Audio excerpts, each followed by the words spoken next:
second caprice is one of my favorite caprices. I think it's definitely actually my favorite caprice. I think it's really beautiful and it has a really nice melody, and it's also quite challenging to play.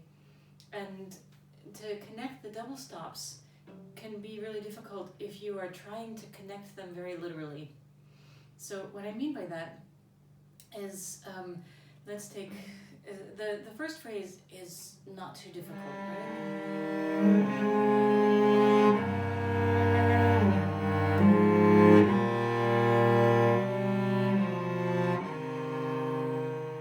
Now here, once you get into the chords,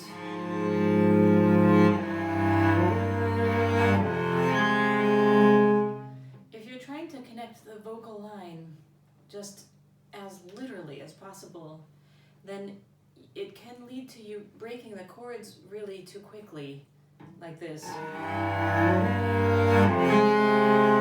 Just because you want to get back up to the upper line, and that can create a lot of tension and unnecessary action. So in order to connect a real melodic line, sometimes you need to just create the illusion that you're connecting. To do that, in this case,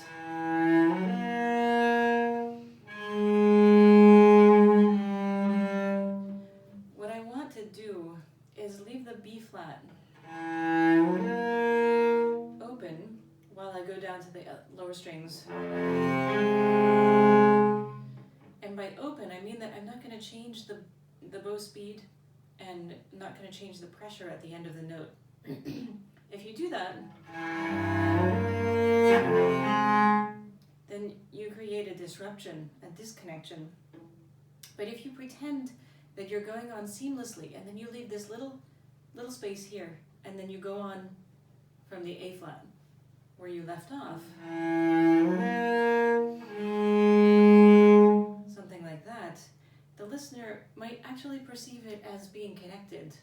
So I'm going to give it a try.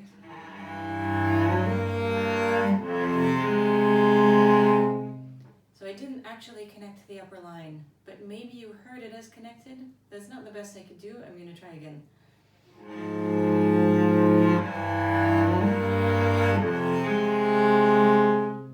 That was a little better.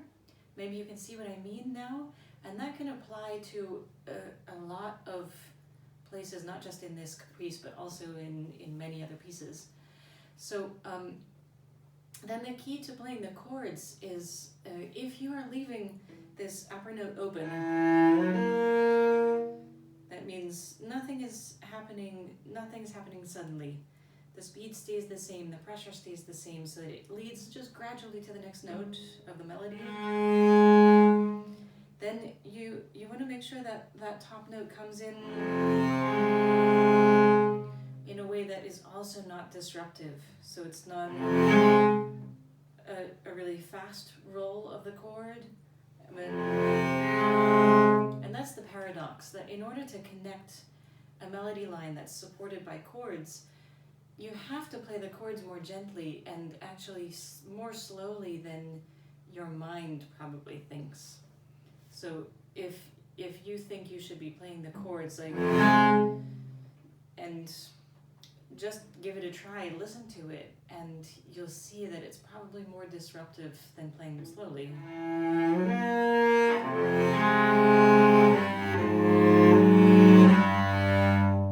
And that goes for also the next passage where you have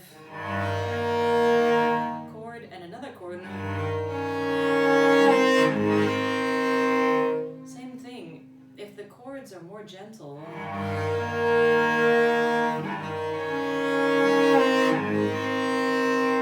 then you can support that top line.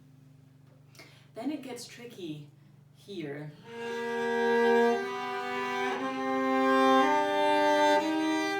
Here you really have to work with a lot of pressure in the left hand. I don't know any other way to do it. To go from here to here. And I would just practice that really slowly. So you hear the whole glissando, the whole shift in between. And then do it in one bow, so you hear it. And then very gradually, when you feel that you have this strength in your thumb, to start pressing into the string before you shift, then you can do it with changing bows also. Not quite. Alright, so it does require a lot of thumb strength there, and you have to make sure that you're not putting your shoulder forward to compensate for the strength. You might not have it in your thumb. If you don't have it in the thumb yet, then just do it very slowly, gradually, and make sure your shoulder is down.